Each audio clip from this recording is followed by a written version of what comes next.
நிவின் அமுச்சு விட்ட ஃபோட்டோவை ரொம்ப சந்தோஷமாக வந்து யமுனா என்ன பண்ணுறாங்க, நம்ம காவேரி கிட்ட காட்டுறாங்க. காவேரி வந்து ரொம்ப சூப்பராக பண்ணியிருக்கடின்றாங்க.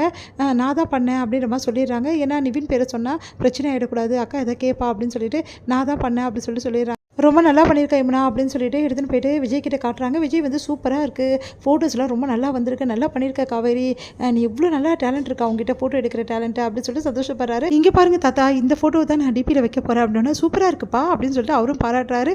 உடனே காவேரியும் தாத்தாவும் பார்த்துக்கிறாங்க, ரெண்டு பேரும் ஒருத்தர். ராகினி வந்து காவேரி அப்புறம் விஜய் அதுக்கு தாத்தா எல்லாருமே சந்தோஷமாக பேசிட்டு இருக்கிறத பார்க்குறாங்க. பார்த்துட்டு செமையாக டென்ஷன் ஆயிடுறாங்க.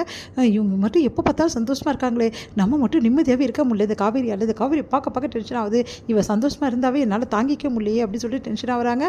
அடுத்து வந்து இங்கே என்ன பண்ணுறாங்க, காலையில் ஜாக்கிங் போயிட்டுருக்காரு நம்ம விஜய். அப்போ திடீர்னு ரெண்டு பேர் வந்து அவரை பற்றி பேசுகிறாங்க. என்ன பார்த்து பேசுகிறாங்களே, இவர் தானே அவர் அந்த போஸ்டர் இருக்கோ அப்படின்னோடனே, என்ன இது எந்த போஸ்டர் அப்படி சொல்லிட்டு திரும்பி பார்க்குறாரு.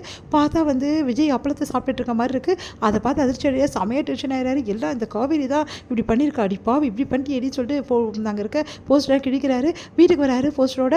என்ன காவேரி இதெல்லாம் ஏங்க சூப்பராக இல்லைங்க, நீங்கள் எவ்வளோ அழகாக இருக்கீங்க பார்த்தீங்களா அப்படின்னோடனே, எவ்வளோ தைரியம் வந்து இப்படி பண்ணியிருப்பேன், எந்த தைரியத்தில் இப்படி பண்ண அப்படின்னு சொல்லிட்டு செம்மையாக திட்டுறாரு.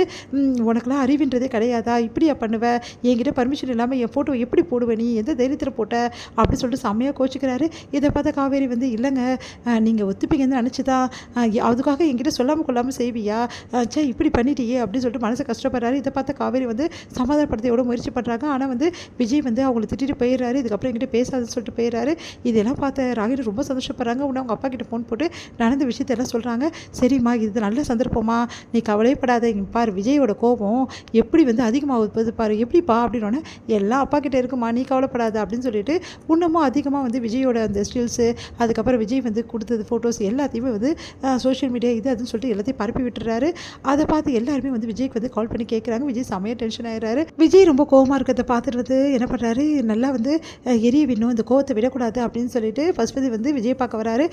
என்னப்பா காவேரி இப்படி பண்ணிட்டா போல் இருக்கு, உன்னோட வந்து பவர் என்ன, இமேஜ் என்ன, இது எல்லாத்தையும் கெடுத்துட்டா பார்த்தியா, அவள் அப்படி தான்ப்பா மோசமானவ, அவங்க குடும்பமே அப்படி தான், அந்த மாதிரி குடும்பத்துக்கிட்ட எல்லாம் நீ சம்மந்தம் வச்சுக்கிந்தாப்பா தப்பு, பாரு உன்னை இப்படிலாம் அசிங்கப்படுத்தி விட்டுருக்கான்னு சொல்லிட்டு அப்படின்னோடனே, ஏன் போட்டுட்டு என்ன அசிங்கப்படுத்தானா, யார் சொன்னது உங்களுக்கு அப்படின்னோடனே, என் விருப்பப்படி தான் நான் நடித்தேன், என்னப்பா சொல்கிற, ஆமாங்க என் விருப்பப்படி தான் என் பொண்டாட்டி எல்லாமே பண்ணா, இப்போவும் வந்து நிறைய வந்து கம்பெனிஸ் எனக்கு ஆஃபர் வந்துருக்கு, இதுக்கெல்லாம் காரணம் யார், எல்லாம் காவேரி தான், என் பொண்டாட்டி பற்றி எனக்கு தெரியும் என்ன பண்ணுவா என்ன பண்ணக்கூடாதுன்னு சொல்லிட்டு, அதை நீங்கள் சொல்லக்கூடாது புரியுதா, அதனால் நீங்கள் அமைதியாக போங்க. ஆனால் ஒரு நல்ல விஷயம் நீங்கள் நல்லா பண்ணியிருக்கீங்க, என்னென்னா என் பொண்டாட்டி எடுத்த ஸ்டில்ஸ் எல்லாத்தையுமே வந்து சூப்பராக வந்து பப்ளிஷ் பண்ணிட்டீங்க, இப்போ அப்பளத்துக்கும் அப்பளம் வித்துருச்சு, நானும் பிரபலம் ஆகிட்டேன், எல்லாத்துக்கும் காரணம் யார், நீங்கள் தானே பாஸ் அப்படின்னு சொன்னோன்னே அப்படியே வந்து டென்ஷனாக பார்க்குறாரு.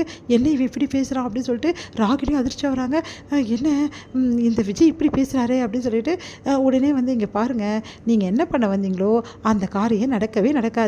ஏன்னா நீங்கள் எப்படிப்பட்டவர், நீ என்ன நோக்கத்தோடு இங்கே வந்திருக்கீங்க எதுவுமே எனக்கு தெரியாதா, நான் காவேரியை வந்து எப்படியாவது வந்து அவளை பற்றி நிறைய விஷயங்கள் தப்பாக சொல்லணும், தூண்டி விடணும், என்ன நான் காவேரி நானும் சண்டை போட்டுக்கணும், அதுதானே உங்கள் பிளானு, உங்கள் பொண்ணுக்கிட்டே சொல்லுவீங்க அந்த பிளானாக தான் இருக்கும் ரெண்டு பேருக்கும், ஆனால் அந்த பிளான் எதுவுமே நடக்காது. ஏன்னா காவேரி நானும் சண்டை போட்டுப்போம், புருஷன் பொண்டாட்டி அடிச்சுப்போம், சேர்ந்துப்போம், அது எங்கள் பர்சனல் விஷயம், அதில் நீங்கள் தலையிடாதீங்க புரியுதா.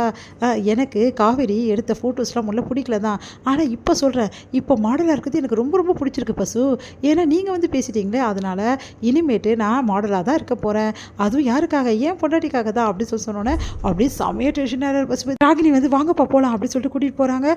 இதை எல்லாம் பார்க்குற காவேரி வந்து அப்படியே சந்தோஷம் தாங்கவே முடியல. விஜய் பார்த்து அப்படியே பெருமையாக உணர்றாங்க காவேரி. இதோட முடியுது.